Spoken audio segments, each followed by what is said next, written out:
16-ის ვიყავი და საწარმო უთოში დამეწვა ხელი. ანუ იქ გამეჭედა და იქ თან რომ ცხელია ძალიან და თან რომ პრესავს ვერ ამოიღეს თავის დროს და ალბათ 9 საათი იყო გაჭედილი და მე უკვე საავადმყოფოში რო წავედით ერთი კვირა მაკვირდებოდნენ და შემდეგ უკვე გადაწყდა რომ აუცილებლად ამპუტაცია იყო საჭირო, იმიტომ რომ თუ არ გააკეთებდნენ ამას განგრენა დაიწყებოდაო და ეგეთ რაღაცები მითხეს. ყოველდღიურ ცხოვრებაში ჩემი შიშიმ სტატუსი ხელს არაფერში არ მიშლის, საერთოდ არ სრულიად დამოუკიდებელი. მართლა გულახდილად არ მახსენდება არაფერი, რაზეც მაგალითად დახმარება შეიძლება მჭირდებოდეს. თავიდან რა თქმა უნდა იყო რთული შეგუება ასე ცხოვრების, იმიტომ რომ მე 16 წლის ასაკში დავემართა ეს ყველაფერი და მაშინ ჩვეულებრივად ორი ხელით ფუნქციონირებდი და თავიდან რთული იყო ადაპტირება. მაგრამ მე უკვე როცა ცოტა დრო გავიდა ამასაც შევეჩვიე და თან სხვა გზებიც გამოვნახე ისეთი რაღაცების გასაკეთებლად, რასაც მაგალითად ვერ იფიქრებს ადამიანი, რომ ერთი ხელით გააკეთო. 16 წლის მოვედი ამ სპორტშიც, 2-3 თვის შემდეგ ჩემი ამპუტაციის და მის მერე აქ ვარ, ვარჯიშობ, სულ თავიდანვე მომეწონა ეს სპორტი, პირველივე დღეს მივხვდი, რომ აქ უნდა ყოფილიყავი. იმდენად დადებითი გარემო იყო, ამაში ჩემ წვნელ სხვათაშორის ძალიან დიდი წვლილი მიუძღვის, იმიტომ რომ თავიდანვე და ახლაც ისეთი მიდგომა აქვს, რომ გინდა რომ დარჩე და ივარჯიშო.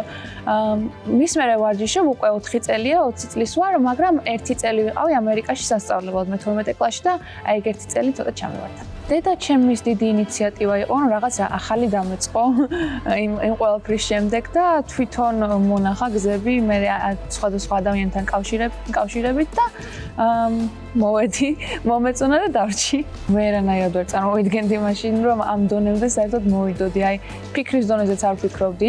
იყვნენ ადამიანები, ვინც მეუბნებოდნენ, რომ ეს ყველაფერი შესაძლებელი იყო, მაგრამ მე იმდენად წარმოუდგენლად მეჩვენებოდა, რომ მაინც ვერ ვფიქრობდი ასე ამბიციურად, მაგრამ ეს იმას ანიშნავს, რომ ბოლომდე შრომას არ ვდებდი და შესაბამისად ამ შრომაც გამოიღო შედეგი და ჩემი პირველი ტურნირი იყო მანჩესტერში, პირველივე შეჯიბრი მომიწია ევროპის ჩემპიონატი და პირველივე ჩხუბი, სპარინგი მომიწია ძალიან მაღალ რეიტინგულ სპორტსმენთან. ზოგადად ეგრე ხდება, ახალი ვინც გამოდის, ეგრევე ეჯახება მაღალ რეიტინგულ სპორტსმენს და მოუგე სასწაულებრივ 6-4 იყო თუ არ ვცდები და მე უკვე როცა დამთავრდა ტურნირი, ბრინჯაოს медаლი მოვიპოვა მაგ ტურნირზე. პირველივე დღესვე, მაგრამ უფრო ძალიან სერიოზულად უკვე რო დავიწყე ვარჯიში, იყო ალბათ სალიცენზიოს რო უახლოვდებოდით, იმიტომ რომ მანამდე საერთოდ არ მქონია ესეთი დიდი მიღწევები ან რაიმე, 2 медаლი მქონდა, ორივე ბრინჯაო, ეს ორივე ევროპის ჩემპიონატზე, ერთი ევროპის ჩემპიონატზე, მანჩესტერში პირველი და მეორე ევროპის თამაშებზე. რა თქმა უნდა კარგია, მაგრამ ეს რაღაც დიდი მიღწევა არ ყოფილა, მაგრამ არ ვიცი რა მოხდა. რაღაცნაირად ჩემო ტვინმა გადაწყვიტა, რომ მიაწექი ბოლომდე და რა ვიცოდი, რომ სალიცენზიო ტურნირი გქონდა, ამ სალიცენზიო ტურნირისთვის დავიწყე დღეში 2-ჯერ 3-ჯერ ვარჯიშები და ამ სალიცენზიოსაც მოვიპოვე მე პარიზის ლიცენზია.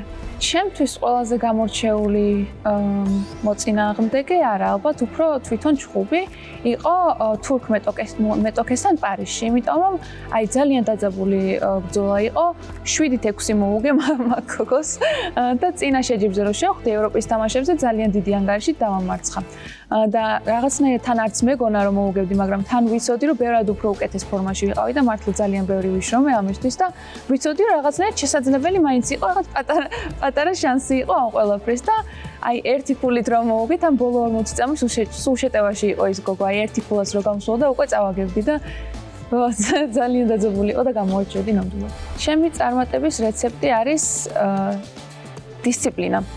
ამბობენ, ხანდახან იძახიან ხოლმე, რომ мотиваცია არის ყველაზე მთავარი, მაგრამ მე ვფიქრობ, რომ ყველაზე მთავარი უფრო ის არის, როდესაც მოტივირებული არ ხარ, არ გინდა, მაგრამ მაინც აკეთებ, დისციპლინა და დისციპლინას ყოველთვის მოაქვს შედეგი. ასევე რა თქმა უნდა, საკუთარი თავის თავდაჯერებაც, იმიტომ რომ საკუთარი თავის ხსმენა ბევრად უფრო მეტ შეგაძლებინებს, ვიდრე ალბათ გააკეთებს. ფსიქოლოგიური და ფიზიკური მდგომარეობა ვფიქრობ 50-50 ორივე ძალიან მნიშვნელოვანია, იმიტომ რომ შეიძლება ფიზიკურად იყო მზად, მაგრამ ფსიქოლოგიურად თუ არ ხარ მზად, ვერაფერს ვერ იზამ მართლა გამოცდილიც მაქვს.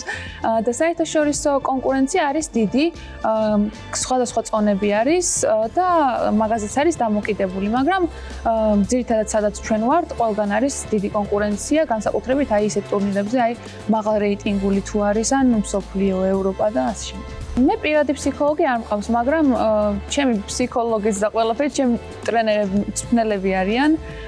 ყველანაირად მელაპარაკებიან შეჯიბრის წინ, აი უკვე ისე მიცნობენ ფიზიკურადაც და მენტალურადაც, რომ იციან რა უნდა მითხრან და რა დროს და რა ადგილას და ფსიქოლოგის როლსაც ჩემთვის ჩემი მწვრთნელები ასრულებენ. ყველაზე მნიშვნელოვანი მრჩეველი ალბათ ისევ ჩემი მწვრთნელები არიან, შოთა გოჩიაშვილი და სანდრო გვასალია. მაგალითად, აი როდესაც პარიზში მე ჩემი მესამე ბრძოლა დავმარცხდი ფინალში გადასასვლელი და მაშინ ანუ კიდევ ერთი უნდა მეჩხუბა ბრინჯაოსთვის რეპეშაჟში და ჩემი მწვრთნელი მოვიდა და ისეთი რაღაცები მელაპარაკე მე უკვე თითქმის ფარვალი მქონდა დაყრილი აი რაღაც ცოტა ამაყად ვერ ვიძახი ამ სიტყვებს მაგრამ ანუ მენტალურად იმდენად გამიჭირდა თან 10 წუთში მიწევდა შემდეგი ბრძოლა წაგების შემდეგ და ანუ ისე მელაპარაკა ჩემი მწვრთნელი რომ მაინც გავედი და შევძელი და მოვიპოვეთ ეს მედალიც.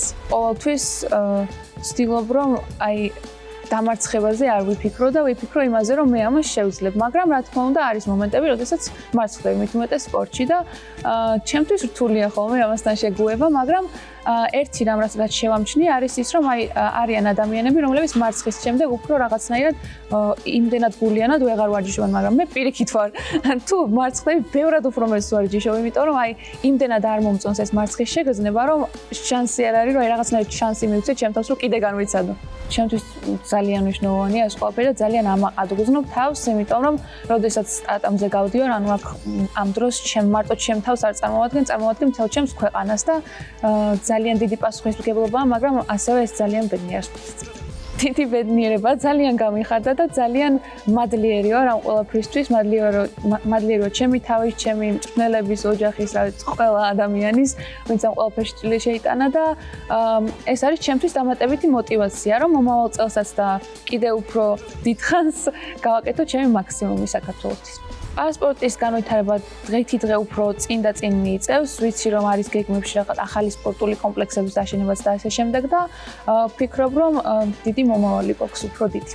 ვფიქრობ რომ კი გვაქვს საკმარისი მხარდაჭერა, ძირითადად ყველა მნიშვნელოვან შეჯიბრზე გავდივართ ხოლმე, ეს მე ჩემს სპორტზე მაქვს უფრო ლაპარაკი, მაგრამ როგორც ვიცი, სხვა სპორტებშიც ესეა და რა თქმა უნდა სპორტსმენის და თვითონ სპორტის და პარასპორტის განვითარებაში ამას ძალიან მნიშვნელოვანი როლი უკავია.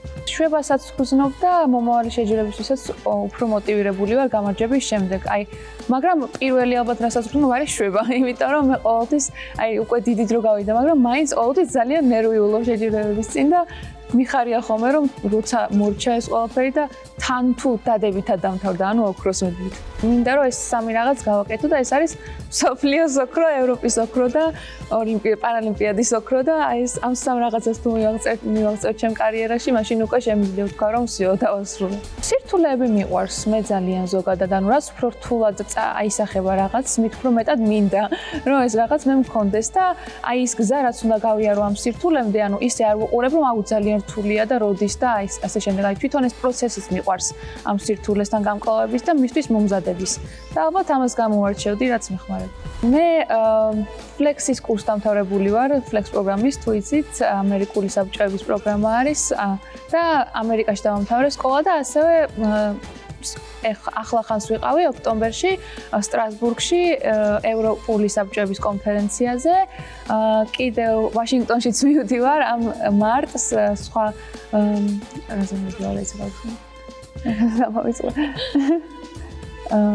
კონგრესის ვაშინგტონში მივდივარ კიდევ კონგრესის წევრებთან და შტატების წარმომადგენლებთან უნდა წარვადგინო ეს ფლექს პროგრამა და ესე ჩართული ვარ საერთაშორისო განათლებაში. ჩემი აზრით სპორტი ყველგან უკვე ისეთ რეალობაში ვცხოვრობ, რომ ყველგან არის რაღაც დონეზე. შეიძლება ისეთ ზოგიერთ ადგილებში ისეთი განვითარებული არ იყოს, მაგალითად როგორც თბილისში, მაგრამ დროთა განმავლობაში ალბათ მაგ დონემდეც მივალთ, დიდი იმედი მაქვს და ვფიქრობ, რომ მთავარია მონდომება და შემდეგ რა თქმა უნდა შესაძლებლობაც გამოჩნდება თუ თავიდანვე იქ არ არის.